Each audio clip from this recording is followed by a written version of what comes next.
Alafu kwenye hiyo issue ambao watu wanatumia madawa, wanafuga mbwa kwa ajili ya ulinzi, lakini mtu anakuja anapulizia dawa, anaingia kwa anaiba. Mambo vipi dog lover?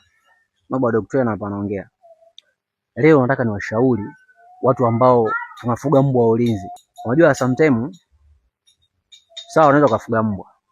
Alafu kuna watu wana tabia wezi hao, wana tabia kuja kuruka ukuta au sometimes wanakuwa wanapulizia dawa. Alafu kwenye hiyo issue ambao watu wanatumia madawa, mtu anakuja kuiba. Sawa, unafuga mbwa kwa ajili ya ulinzi, lakini mtu anakuja anapulizia dawa, anaingia kwa anaiba.